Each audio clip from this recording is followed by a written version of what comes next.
যুবক, আল্লাহ যৌবন দিছে, চলায় তো চলো, নাইলে আমি হাদিস দিতেছি। আল্লাহ বলে লাফতালাআতিল আরদু ফি বাতনিহা, আমি চালাই রেখা চলিস, নাহলে জমিন তোকে এক কদম দিতে দিত না। লা আগরাকাতিল বাহরু ফি কারিহা, সমুদ্র তোমাদেরকে তলদেশে নিয়া ছাড়া ছাড়তো না। লা আহলাকাতিল মালাইকা, ফেরেশতা জাগাতটা জাগায় চটকায় সাইজ করত। বিশ্বাস হয় না? অ্যাড্রেস আমার থেকে নিয়ে যান, আমি ঘুরতে ঘুরতে দাড়ি পাকায় ফেলছি, আমার এনার্জি শেষ করে ফেলছি ঘুরতে ঘুরতে। এগুলা সব আমার চোখে দেখা আছে। জান জান, কোরআনে যত জাতির ধ্বংসের কথা আছে অধিকাংশ একটা আটটা হবে, হিসাব করলে বাকি আল্লাহ আমাকে চোখে দেখায় আছে। আমি চোখে দেখা হিসাব আপনাদেরকে বলতেছি। আল্লাহ বলে চলতে দিতাম না, আমি চালাই বিদায় চলো, নাহলে জমিন চলতে দিত না, নাহলে সমুদ্র চলতে দিত না। ডেলি 550 লিটার অক্সিজেন নেই আমরা, 550 লিটার। যুবক, 1 টাকা বিল চায় না তোর কাছে, যৌবন দিয়ে তোকে চালাইতেছে, তাই না? তারপরও ডেলি 5 বার ডাকে, একবারও বলো আমি ব্যস্ত। রোডে দাঁড়ায় দাঁড়ায় মোবাইল দেখতেছো, কেউ ডাকলে বলো জান জান জান, আপনি চরখায় তেল দেন, আমি দেখেন না ব্যস্ত। হায় হায় হায়, আমার মনে আছে, রাগ হয় না, আমার মনে আছে, আমি সত্য কাহিনী বলতেছি। আমার সাথে না ঘটলে আমি বলি না। আমি তাস খেলতেছে কিছু লোক বসা, বয়স্ক, আমি তাদেরকে দাওয়াত দিতে গেছি যে আসেন, ঠিক আছে তাস খেলেন খেলেন, কিন্তু এখন মসজিদে যাওয়ার সময় চলেন একটু মসজিদে যাই। আমাকে এক বিরুদ্ধ বলতেছে, দেখেন না ইবাদত করতেছি, হাইসেন না হাইসেন না, আমি এটার জন্য এখনো একা একা কাঁদি। কারণ আমি যদি না ডাকতাম ও ইমান হারা হতো না। আমি আল্লাহর কাছে কি জবাব দিব আমি জানি না। আমি এখনো একা একা কাঁদি। আমি গেলাম তো গেলাম কেন, এই কথা বললাম তো বললাম কেন? ওর মুখ দিয়ে তো শয়তান বাহির করছে যে দেখেন না ইবাদত করতেছি। হায় হায় হায়, আসেন এই ছোট্ট জীবনটা যেরকম জ্ঞানার হতে চাই, আসল জ্ঞানার তো মানুষ মরার পরে হবে, আসল সফল তো মরার পরে হবে। যদি হইতো দুনিয়ার কাঠ যদি ওইখানে পাঁচ করা যেত, দুনিয়ার টাকার বান্ডেল যদি ওইখানে চলতো, দুনিয়ার পদের আইডি যদি ওইখানে চলতো, দুনিয়ার ভিজিটিং যদি ওইখানে চলতো, তাহলে কারো না চললে আবু তালেবেরটা চলতো। আবু তালেব 44 বছর বাতিজাকে লালন পালন করছেন।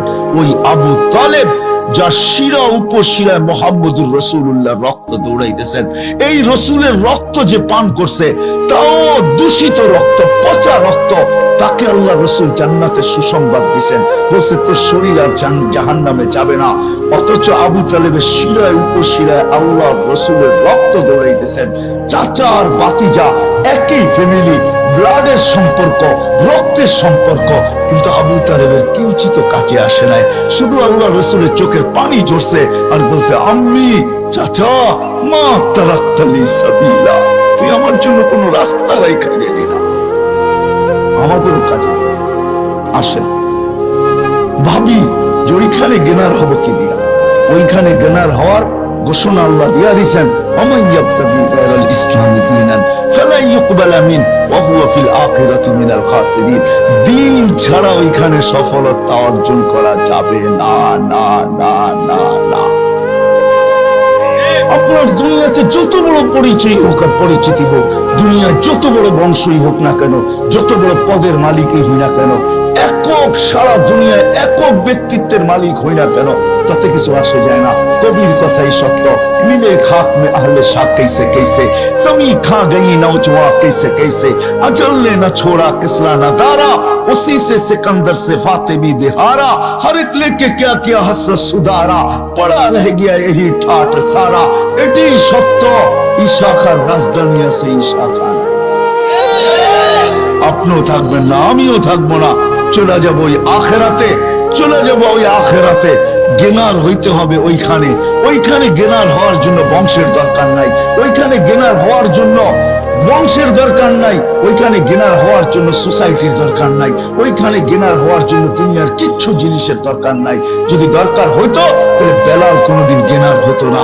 ও বেলাল কোনোদিন গেনার হতো না, বেলাল কোনোদিন সফলতা অর্জন করতে পারতো না। হায় হায়, রাবেয়া বসরি কোনোদিন সফলতা অর্জন করতে পারতো না। ফেরাউনের বাড়ির কাজের দাসী, কৃত দাসী কোনোদিন সফলতা অর্জন করতে পারতো না। হায় হায়, দুনিয়ার ওই মানুষগুলোর কাহিনী যাদের ইতিহাসের পাতায় এখনো লেখা আছে, বেশিরভাগ দরিদ্র মানুষগুলা, গরিব মানুষগুলা, যাদের দুনিয়াতে কিচ্ছু ছিল না, ওরা কোনোদিন গেনার হতে পারতো না, আর ওদের ইতিহাসের পাতায় ওদের নাম লেখাও হতো না। শুধু আমরা চাই, আবারও পিছিয়ে চলে যেতেছি, আমরা সবাই চাই যে আমি গেনার হব, আমি সফল হব, কিন্তু এই ছোট্ট জীবনটাই চাই। না না না, এই মজলিস থেকে ওয়াদা করি, এই দুনিয়ায় না আমরা সফলতা চাবো, চিরদিনেরটা চাবো। এই দুনিয়ায় মিলুক আর না মিলুক, সাহাবা বুঝছিলেন, এই জন্য মুখে স্লোগান ছিল, ওয়াজাদনা শাকারনা লাম নাজি সাবরনা। দুনিয়ায় পাইলে পাবো, না পাইলে সবর করব। পাবো তো শুকরিয়া আদায় করব, না পাবো তো সবর করব। ওরা বলতেছে যারা ডাকলে মেঘ আসতো, ওরা বলতেছে যারা ডাকলে মেঘ আসতো, যারা টোকা দিলে ভূমিকম্প দূরভূত হইতো, যারা সমুদ্রের উপর দিয়ে স্থলের মতো ঘোড়া দৌড়াইতে পারত, যারা তারবিহীন প্রযুক্তিবিহীন 3000 কিলোমিটার দূরে ভিডিও কলিং করতে পারত, যাদের হাতের ইশারায় অগ্নিগিরি পাহাড়ে আবদ্ধ হতে বাধ্য হতো। হায় হায় হায় হায় হায়, শুধু পুরুষ না নারী পর্যন্ত, শুধু নারী না যুবক পর্যন্ত, শুধু যুবক না বাচ্চা পর্যন্ত, যাদের বাচ্চার এই পাওয়ার ছিল, যা চাইতো তাই করতে পারত, তারপরে দুনিয়ার দিকে তাকায় দেখেন নাই। বলছে এখানে গেনার হয়ে লাভ নাই, 60-70 বছর তারপরে রাইখা চলে যেতে হবে, রাইখা চলে যেতে হবে। ওই গেনার হতে চাই, ওইখানে সফল হতে চাই, ওইখানে সফল কাম হতে চাই, ওইখানে সফলতা অর্জন করতে চাই, যেন কবরে থাকতে দেরি, কবর জান্নাতের বাগ হতে দেরি।